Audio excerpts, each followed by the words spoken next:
From the Land Grant University in Urbana-Champaign, Illinois, this is the Closing Market Report. It is the second day of April 2026. I'm Illinois Extension's Tut Gleason.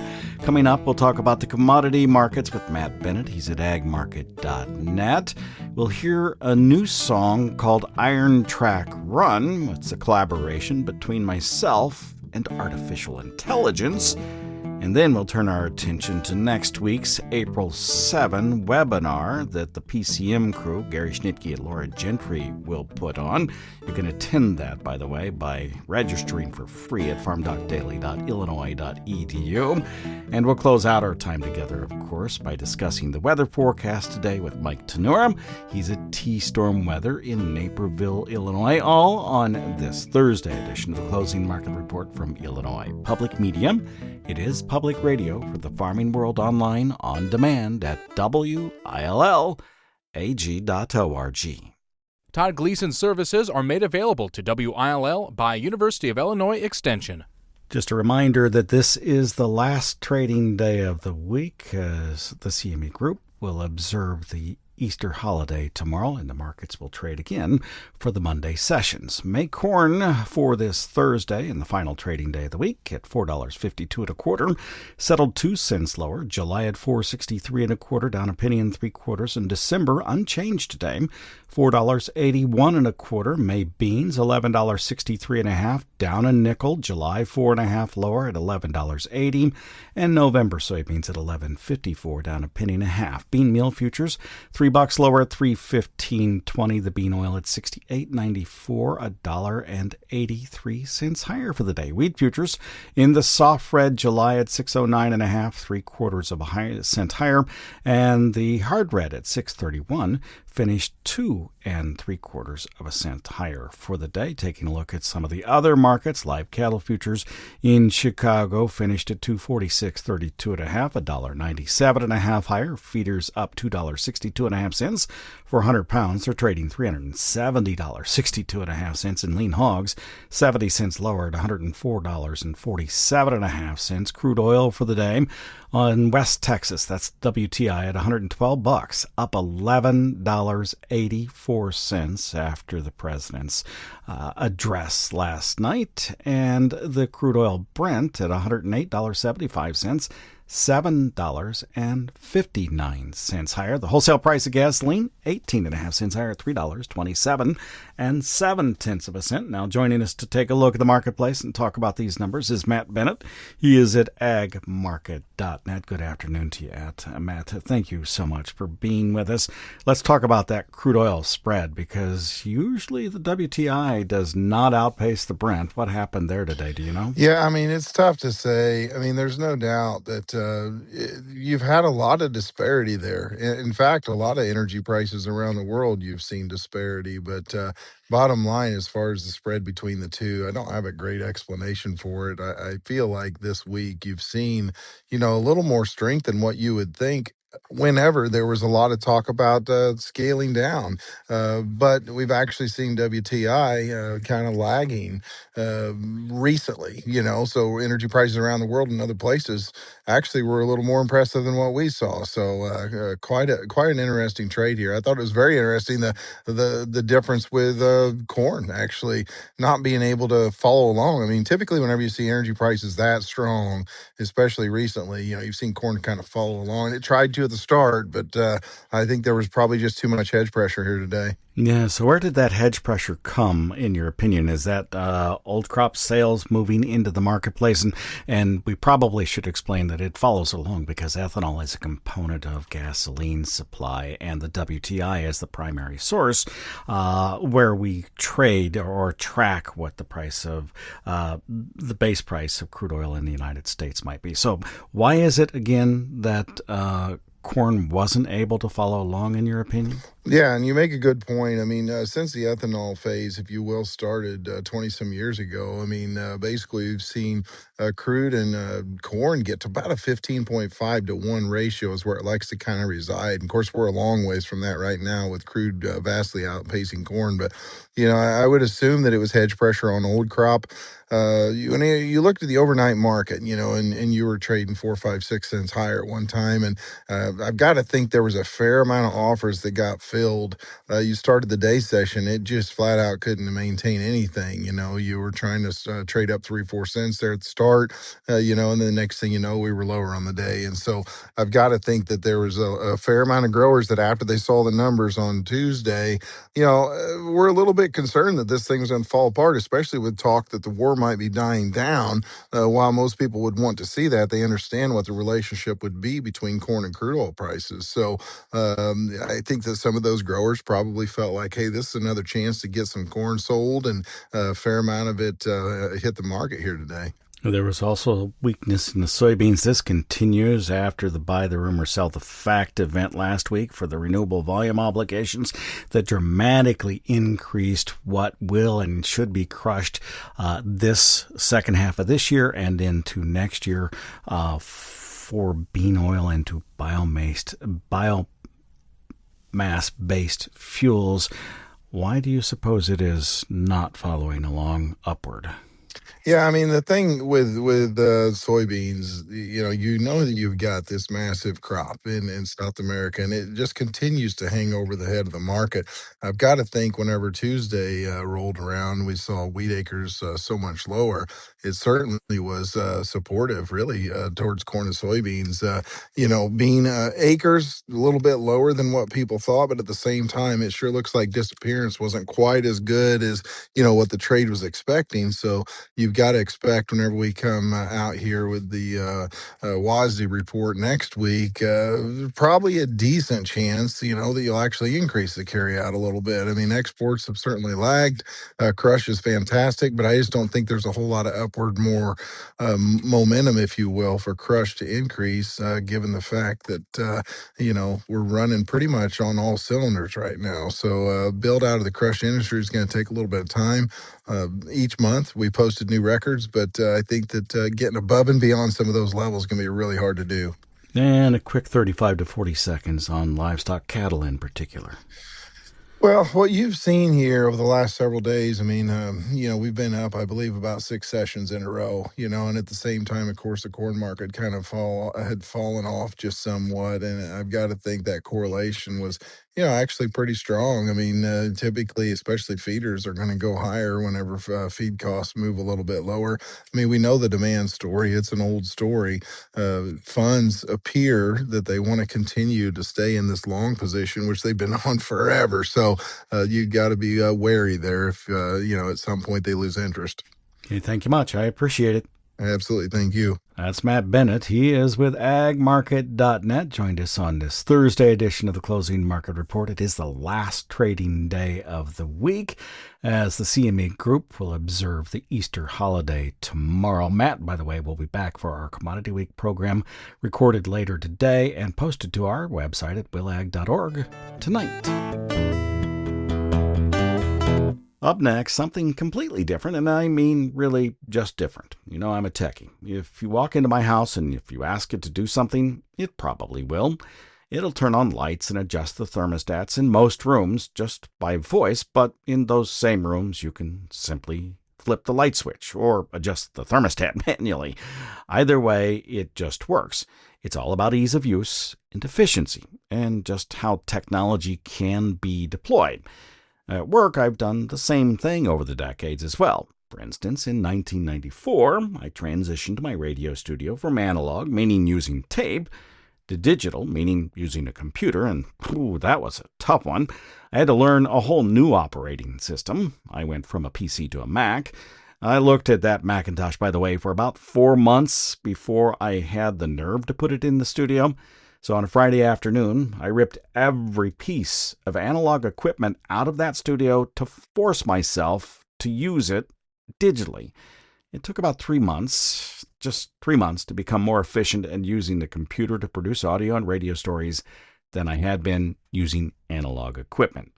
Now, in the late 1990s, early 2000s, I transitioned to delivering programming to radio stations digitally. And by 2005, we'd begun both the Closing Market Report and Commodity Week podcast. Then there was this long period, maybe a decade and a half, of just simply incremental updates that were worthwhile for sure, but the real advances, well, they just weren't coming. And from about 2015 to now, it's been really boring in that realm. I had been on the bleeding edge for a couple of decades, and people have finally caught up. And it wasn't until last year when I started experimenting with AI, artificial intelligence, that things really enthused me again, and I found that bleeding edge. And I use it as a tool quite a bit in my daily work. Earlier this week, it asked if I wanted it to create a song, and I thought, well, sure, let's try something. So I pulled that harmonica riff that used to be in the Closing Market Report. If you've been listening long enough, you know which one, and gave it to the AI and said, make this a longer song. And it did, but it actually made it a song with vocals, which surprised me. And then I gave it some direction and said, okay, take the song you've written and change the lyrics for it, and make them focused on corn and feedlots out west, exports in New Orleans, and ethanol production. And it did it again. The original harmonica, by the way, was a blues riff, and so the song is focused on trains. Silos full on a country road, hopper cars take the yellow load. I heard the heavy diesel cry beneath the wide and endless sky. The engine pulls when the shift begins, the harvest humming deep within. Oh, let the iron track run out to the feedlots neath the western sun, rolling south to the Delta sand, New Orleans exports from the heartland. Let the air horn blow and the crossing ring, hear the song that the freight trains sing. Refineries pumping where the highways cross, turning the grain into octane gloss. The ethanol flows where the asphalt gleams, powering the roots and the interstate streams. Golden grain horizon, keep on rolling, yeah, rolling, yeah, whoa.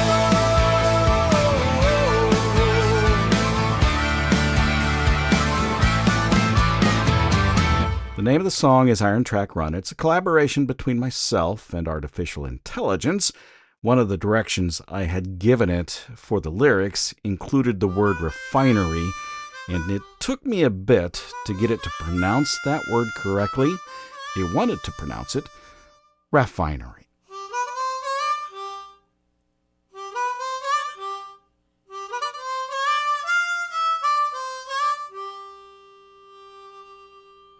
You know, last night I was at Riggs Beer for a hops and cover crops event. I hope you can make those in the future. But for the moment, we'll turn our attention to Laura Gentry. She's the Director of Water Quality Science for the Illinois Corn Growers Association and works closely with Gary Schnitke, agricultural economist here on the University of Illinois, on PCM, that's Precision Conservation Management. There's about 10 years worth of farmer data in that program, and Gary and Laura will be going through some of it next Thursday, April the 7th, during a webinar at 11 a.m. Central Time. You can sign up for it on the FarmDoc Daily website. More on that in just a moment. But first, Laura, if you could take me through the point of the webinar, I'd appreciate it.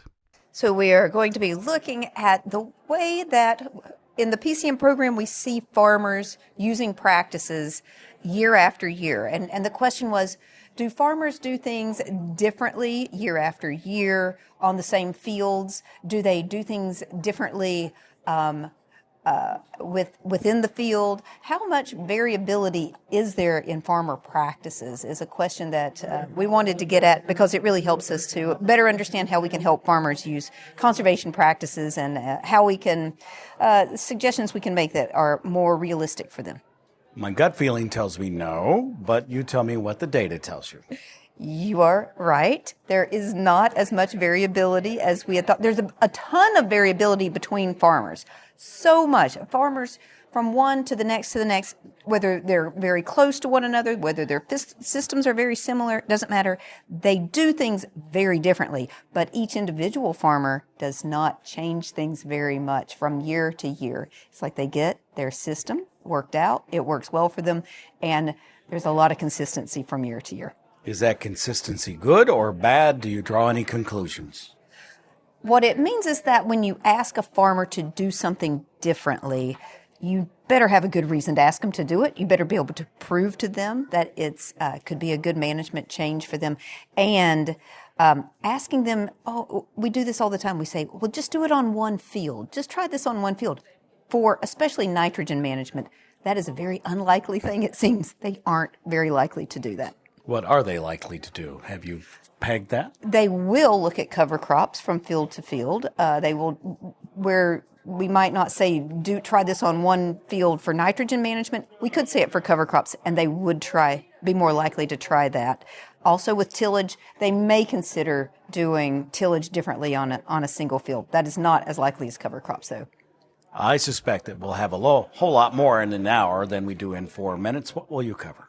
We are also going to take a look at nitrogen prices and the way farmers are applying nitrogen fertilizer. So important right now.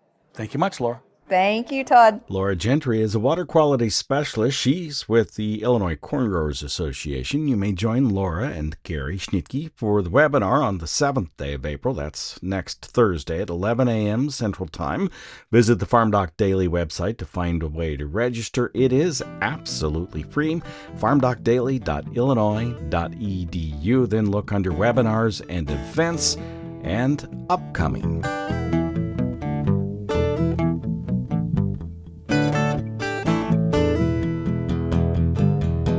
Let's turn our attention now to the global growing regions. We'll talk with Mike Tannura at T-Storm Weather. That's tstorm.net online. He's the president and CEO there. Hi, Mike. Thanks for being with us. Hey, Todd. Thanks for having me. Well, as our listeners have heard already, last night I was at a hops and cover crops event. We had just finished up talking with Laura Gentry. She's with the Illinois Corn Growers Association about an April 7 webinar that's coming up. During that event, I happened to sit down with Lloyd Wax, a retired weed scientist from the U of I, who has a farming interest in wheat country in Oklahoma, in fact. And he said that the weather there has just been really difficult over the last 6 months or so. Let's start with that. What kinds of things have you been watching? Well, it's been incredible to look at the temperatures. They basically turned warmer than normal in the heart of the plains back in September, and has been way warmer than normal ever since. The 7-month period of September through March will clearly rank as the warmest in more than 130 years across the 3-state region of Kansas, Nebraska, and Oklahoma. And this is looking at it in two different ways. You can just look at the actual air temperature, and we completely obliterated the previous record looking at it in that manner. But you also can look at it in another way, which is where you account for how much warmer it is now versus 100 to 125 years ago. And when you flatten out the line that basically shows a steady increase in temperature over that period of time, we still smashed the record by about 2 degrees, which is pretty incredible for the 7-month period. So there's no doubt that this was the warmest start to a growing season in more than 130 years of record. What about rainfall in the area? Well, it's been very dry. We've been looking at this in a number of different ways, and if you look at it over the last 30 days, our proprietary data essentially shows that about half of this crop received less than a quarter inch of rain over that period of time, and it's about 30% over the last 60 days, and that's probably the biggest one to be concerned about, basically telling us that 30% of this crop has not had any rain in the spring. Yes, we did see some storms over the last 12 to 24 hours, but those have now exited and they mostly missed the really dry wheat. And there's no rain really in the forecast over the next 5 to 7 days. There's a small chance for storms tomorrow, but most of those will more than likely end up further to the east. And then we have to wait all the way until the end of next week for the next potential system. Now, Todd, 1 to 2 weeks out, we think there will be a little bit of rain because we have that initial system and then there might be one behind it. But these rain chances look pretty similar to what we just went through, which is where most of the rain ends up in the eastern areas, but not in the dry western areas. And if that happens, it's too late. I mean, you have to get rain at some point in time. You could probably argue it's getting too late right now, but this is it. We need this rain in 1 to 2 weeks, and it needs to be a direct strike of heavy totals. Take some time now to assess conditions across the Corn Belt. Well, that's a fascinating story, too, because if we go back about 4 to 6 weeks ago, we were talking about how dry it had been for the 6 months leading into that period. Ever since then, it's been pretty wet, and we're seeing rains today, and we're going to see more over the next few days. And it looks like we'll see some pretty decent rains 1 to 2 weeks out. We talked about those systems there for hard red winter wheat. Part of the reason we're not so sure if that crop will get the rain is because humidities will be low in the western plains, and that's primarily a function of their high elevation. As you move further east into the Corn Belt and into the Mid-South, the elevation is much lower, and that means that muggy air will be in place, and when these systems pass, it'll make more rain and thunderstorms. So it looks like 2 to 4 inches of rain is on the way for most of the Corn Belt and the Mid-South over the next 2 weeks, and that would be especially along and west of the Mississippi River, say Illinois and west to be the safest. And that's not an ideal setup for corn and soybean planting, but as you know, the planting window is long and it extends all the way into the middle and end of May, so while not ideal, there still is time for dry weather to happen later this month. And then in South America, take a look at crops there. Well, Argentina got some great rains over the last several days, and they had a pretty wet close to the soybean season. Some of these rains came a little bit late, but we still saw some nice totals here over the last few weeks. The second corn crop in Brazil is turning sensitive, and they've seen some okay rains in recent weeks. We'd like to see some more.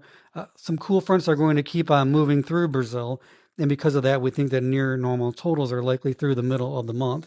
As long as that happens, then they'll take some of the pressure off of that crop, and we'll have to see how the second half of the month works out. But basically, not a lot of concern for second crop corn in Brazil today. Hey, thank you much. I appreciate it. Thanks a lot, Todd. We'll talk soon. Mike Tannura is with T-Storm Weather. That's tstorm.net. Online, joined us during this Thursday edition of the Closing Market Report from Illinois Public Media. It is public radio for the farming world. Online on demand at willag.org.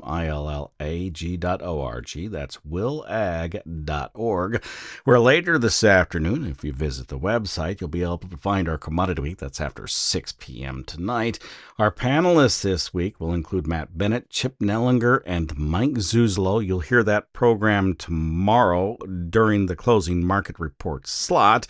Many of these radio stations will carry it over the weekend as well. The markets are closed in observance, by the way, of Good Friday tomorrow. So no update of the commodity markets, really, until Monday morning. I'm University of Illinois Extension's Todd Gleason.